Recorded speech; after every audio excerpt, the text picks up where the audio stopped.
అందరికీ నమస్కారం అండి. ఈరోజు మనం అనురాధ గారు రచించిన తులాభారం అనే ఓ చక్కటి కథను విందాం. ఇక కథలోకి వెళ్దాం. రిటైర్ అయినప్పటి నుంచి మా వారికి హెల్త్ కాన్షియస్ బాగా ఎక్కువైపోయింది. మెడికల్ బిల్లులకి, చిన్న పెద్ద సర్జరీలకి ఉండే రీఎంబర్స్మెంట్ సౌకర్యం ఇక ముందు ఉండదన్న సంగతి అస్తమాను గుర్తు చేసుకుంటున్నారు.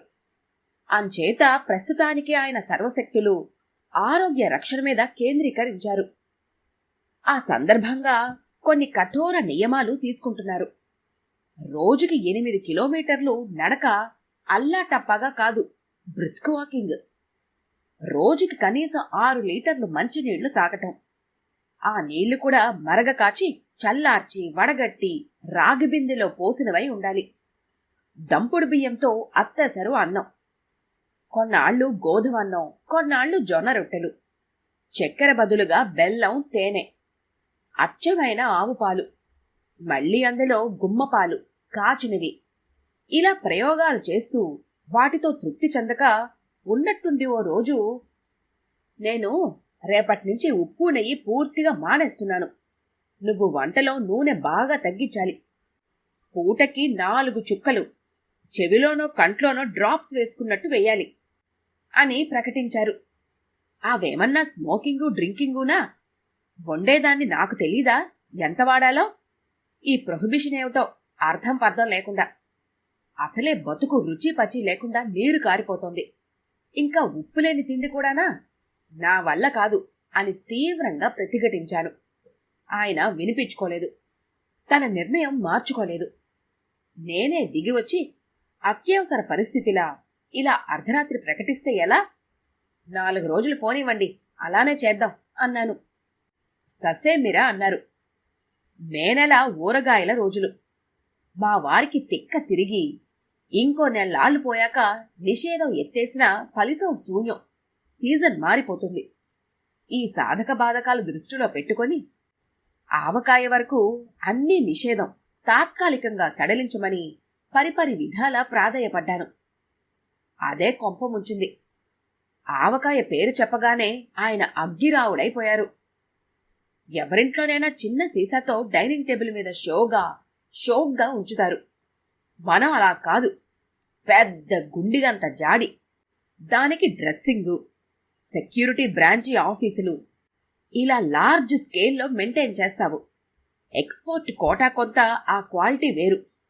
ఆవకాయ మీద ఉన్న శ్రద్ధలో 100వ వంతు మొగుడి ఆరోగ్యం మీద లేదు నీకు. ప్రతి దానికి గంట సేపు వాదన. ఈ ధోరణి ఏకధాటిగా 5 నిమిషాలు సాగింది. అక్కడికి నేను ఎంతో శాంతంగా సహృద్భావ ధోరణిలో నచ్చజెప్పాను. ఇంట్లో ఆవకాయ పెట్టటం మానటం అన్నది మీ ఆరోగ్యానికి, నా శాసనోల్లంఘనకి సంబంధించిన విషయం ఎంత మాత్రం కాదు. తరతరాల మన తెలుగు సంస్కృతికి మచ్చలేని మన కుటుంబ సంప్రదాయం ముడిపడి ఉన్న కీలక అంశం. బంధుమిత్రులతో సత్సంబంధాలు కొనసాగడానికి దోహదపడే సున్నితమైన అంశం. మీరు దాని జోలికి వెళ్ళకండి అని. మా వారు నాకేమీ జవాబు చెప్పలేదు. కనీసం నా వంక చూడనన్నా లేదు. సరే, అప్పటికీ ఆ సంభాషణ ఆపేశాను. 4 రోజులు పోనిచ్చి మా వారికి కాస్త మరుపు రానిచ్చి ఒక ఉపాయం పన్నాను. కంఠస్వరం, ముఖ కవలికలు తదనుగుణంగా మృదువుగా మార్చుకొని అన్నాను. ఓసారి హైదరాబాద్ వెళ్ళి థరోగా అన్ని టెస్టులు చేయించుకోరాదు? డౌట్ కూడా వాళ్లే చెప్తారు. మీరు ఏం తినచ్చో, ఎంత తినచ్చో ఆ క్వాంటిటీ, క్వాలిటీ నాకు కూడా తెలుస్తుంది. స్ట్రిక్ట్గా ఫాలో అయి జాగ్రత్తగా చేస్తాను. ఆయన తక్షణమే అంగీకరించి, నువ్వు రారాదు? ఒక్కదానివే ఏం చేస్తావిక్కడ అన్నారు అమాయకంగా. కాడీమేడీ కట్టుకుని ఇద్దరం ఎందుకు, మీరు వెళ్ళండి అని తప్పించుకున్నాను. లేడికి లేచిందే ప్రయాణం. ఏదో బాంబులు, దొంగసారాల్లాంటివి తయారు చేస్తున్నట్టు చాటుమాటున చాలీ చాలకుండా పెట్టి బ్లాక్ మనీలా అండర్ గ్రౌండ్లోనూ అటక మీద దాచి జీవితమే సఫలము అన్నంత ఎమోషనల్గా ఫీల్ అయ్యాను. కాని ఆరోగ్య పరీక్షల నిమిత్తం మా వారిని హైదరాబాద్ పంపడం కొరివితో తలకొక్కోవడం అవుతుంది అనుకోలేదు. మా వారు హైదరాబాద్ నుంచి వస్తూ మినీ క్లినిక్ నడిపేందుకు సరిపడా సాధనా సామగ్రి తెచ్చిపడేశారు. బరువు తూచుకునే మిషను, బీపీ హెచ్చుతగ్గులు తెలియజేసే పరికరం, డయాబెటిస్ పరిమాణం కొలిచే కొలమానం, నోరు మూసుకోనక్కర్లేకుండా శరీర ఉష్ణోగ్రత తెలుసుకునే సాధనం, కాలు కదిపి బయటకు వెళ్లకుండా ఇంట్లోనే వ్యాయామం చేసుకునేందుకు అనువైన సాధన సంపతి, ఆహార పదార్థాలు కొలిచేందుకు తూచేందుకు అవసరమైన వస్తు విశేషాలు, శరీర ధర్మాలు సక్రమంగా నిర్వర్తించబడేందుకు తోడ్పడే వివిధ ఔషధాలతో వీటితో దిగారు. ఆరోగ్యాన్ని తెచ్చి నట్టింట్లో కట్టేశానన్న ధీమాతో ఉన్నారు. ఇంక చూసుకోండి, మా ఇంటి స్వరూపమే కాదు, మా జీవన విధానమే మారిపోయింది. పొద్దున్నే పెద్ద రాగి చెంబుడు మంచినీళ్లు గడగడా త్రాగటంతో మా వారి దినచర్య ప్రారంభం అవుతుంది. ఇహ అక్కడి నుంచి అంతా తూకాలు, కొలతలు, లెక్కలు. బ్రేక్ఫాస్టు 225 క్యాలరీలు మించి ఉండకూడదు, అలాగే తగ్గించకూడదు కూడా. ఆకలిని బట్టి 3-4 ఇడ్లీలు, లేకపోతే కాస్త ఉప్మా, కాకపోతే 2-3 దోశలు తింటే సరిపోతుంది కదా అంటే చెప్పినట్టు చెయ్యి, సలహాలివ్వకు అని గర్జించేవారు. ఎన్ని గ్రాములో తూకం వెయ్యాలి, ఎన్ని క్యాలరీలో లెక్క కట్టాలి, కాఫీకి కొలత, మధ్య మధ్య పానీయం సమర్పయామి అన్నట్టు తాగవలసిన నీళ్లకు కూడా కొలత, వెన్న తీసిన పల్చని మజ్జిగకి కొలత, రాగి జావ కొలత. తెల్లారేసరికి ఇవన్నీ తయారు చేసి కొలిచి ఆయనకి అందుబాటులో ఉంచాలి. అక్షరాల పతిదేవుణ్ణి కొలుచుకొని జన్మ సార్థకం చేసుకుంటున్నాను. 75 గ్రాముల బియ్యం జాగ్రత్తగా తూచి ఆయనకి అన్నం వండాలి. రోజుకి 4 చెంచాల నూనె మించకూడదు. రోజుకో రకం గింజలు నానబెట్టి మొలకెత్తించాలి. ఎందుకంటే ఆయన రోజు బీపీ, టెంపరేచరు, బరువు, షుగరు ఇవన్నీ చూసుకొని డైరీలో నోట్ చేసుకుంటారు. ఎందులో ఏమాత్రం తేడా వచ్చినా నాదే జవాబ్దారి. వంటింట్లో త్రాసులు, ఔన్స్ గ్లాసులు, కొలత కప్పులు, ఇవి కాక గోడల నిండా చార్టులు. ఏ ఆహార పదార్థాల్లో విటమిన్లు, ఖనిజ లవణాలు, మాంసాకృతులు, పీచు, పిండి, కొవ్వు పదార్థాలు ఎంతెంత శాతం ఉన్నాయో, ఎన్ని క్యాలరీల విలువ చేస్తాయో తెలిపే పట్టికలు. ఎర్రసిరాతో ఉన్న పదార్థాలు పూర్తిగా నిషిద్ధం. ఆకుపచ్చ సిరావి అప్పుడప్పుడు వాడొచ్చు, నల్ల సిరావి నిత్యం వాడి తీరాలి.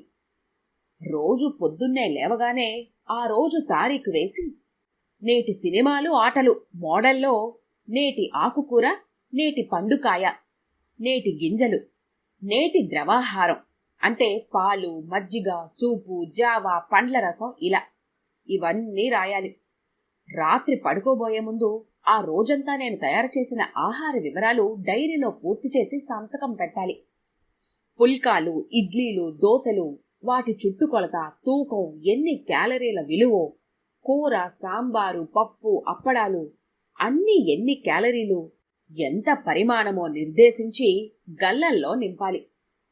నాకు ఏ రోజుకా రోజు పరీక్షా హాల్లో లెక్కల పేపరో, సైన్స్ పేపరో ఆన్సర్ చేస్తున్నట్టుగా ఉంటుంది. కాని వంటింట్లో వంట చేస్తున్న భావమే కలగటం లేదు. ఈ ల్యాబొరేటరీ కాపురంలో సైడ్ ఎఫెక్ట్ కూడాను, కర్మకాలి. ఈ దెబ్బతో ఇంట్లో మారు విస్తరి లేకుండా పోయింది. చుట్టమన్నవాడు గడప తొక్కితే ఒట్టు. మొదట్లో పాపం ఆ వచ్చిన వాళ్లు మొహమాట పడి, భలే వారే, మళ్లీ మాకు వేరే వంటెందుకు, మీతో పాటే మేమును, మీ భోజనానికే శుద్ధ సాత్వికాహారం ది బెస్టు అనేవారు. తీరా తిందామని కూర్చునేసరికి కప్పుతో అన్నం, పుల్కాలు, ఉందా లేదా అన్నట్టు ఉప్పు వేసిన పప్పు, పల్చటి మజ్జిగ, కాకరకాయ, బూడిద గుమ్మడి, దోస, పొట్లకాయ ఇలాంటి కూరలు. ఈ భోజనం చూసి నీరు గారిపోయేవారు. వాళ్లకొచ్చిన ఇంకో ఇబ్బంది ఏమిటంటే, వచ్చిన చుట్టానికి కూడా మేం మాతో పాటు బీపీ చెక్ చేయటం, బరువు తోచటం, షుగర్ చూడటం, మీకు ఫ్రీగా మోషన్ అయిందా అని నిర్మోహమాటంగా తెలుసుకోవటం, గడియ గడియకి చెంబుడు మంచినీళ్లు తెచ్చి తాగమనటం. ఈ బాధ పడలేక బంధువులనేవారు రావటమే మానుకున్నారు. రోజులు నా మటుకు నాకు భారంగానే గడుస్తున్నాయి. తూచక్కర్ లేకుండానే తెలుస్తోంది వాటి బరువు. దానికి తగ్గట్టు మా వారు ఓ మాట అన్నారు. నీకు లెక్కలు వంట విడివిడిగా రావు. ఇంతకాలం ఆ రెండూ ఆమడ దూరంలో ఉన్నాయి కాబట్టి బతికిపోయాను. ఇప్పుడు రెండూ కలిపి అఘోరిస్తున్నావు. ఎప్పుడో నా ప్రాణం మీదకి తీసుకొస్తావు, తప్పదు అని. నాకు ప్రాణం విసిగిపోయింది. నేనెవన్నా గరలం, హాలాహలం, కాలకూటం వీటితో వంట చేస్తున్నానా? ఉప్పు, చక్కెర, నూనె, కారం ఇవేగా. చిటికడు అటు ఇటు అయితే అంత ప్రాణాంతకమా అని గింజుకున్నాను. చెంచాడు నెయ్యే కదా, చెంచాడు చక్కెరే కదా అంటావు. రోజుకో చెంచా అంటే 120 క్యాలరీలు. అంటే ఏడాదికి 6 కిలోల బరువు పెరుగుతాను. ఉండవలసిన దానికన్నా అదనంగా ఉన్న బరువుకి కిలోకి 1 నెలకి చొప్పున ఆయుర్దాయం తగ్గుతుంది. రోజుకో ఇడ్లీ చొప్పున ఏడాది తింటే 8 కిలోలు పెరుగుతావు. మా వారు ఇలా టకటకా లెక్కగట్టి చెప్పేస్తున్నారు. నేను కళ్ళు పెద్దవి చేసి చూస్తూ ఉండిపోయాను. 4 యుగాలు ఒక మహాయుగం, కల్పం, కల్పాంతం ఇలాంటి లెక్కలన్నీ నా బుర్రలో గిర్రున తిరుగుతున్నాయి. మా వారు విశ్వరూపం దాల్చిన విష్ణుమూర్తిలా దర్శనమిస్తున్నారు. ఇక ఏం చేస్తాం? జీవితాంతం ఆయన చెప్పిన లెక్కల్ని, ఆ సూత్రాల్ని పాటించవలసిందే. సర్లేండి, ఇది కూడా మన మంచికే కదా. ఈ కథ కనుక మీకు నచ్చినట్లయితే లైక్ చేయండి, షేర్ చేయండి. మరిన్ని ఇంట్రెస్టింగ్ కథల కోసం మా ఛానల్ని తప్పకుండా సబ్స్క్రైబ్ చేసుకోండి.